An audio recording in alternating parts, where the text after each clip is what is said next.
You are looking at Julian's pronunciation guide, where we look at how to pronounce better some of the most mispronounced words in the world, like this other curious word. But how do you say what you're looking for today?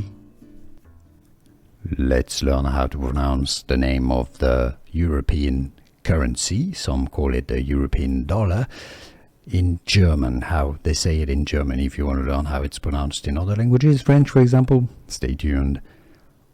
Euro, German pronunciation of the euro, it's pronounced in English as euro.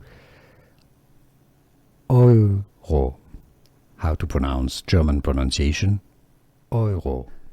Here are more videos on how to pronounce more confusing words and names too many mispronounced. Like this video if you found it useful. I appreciate your support. I'll see you soon and thanks for watching.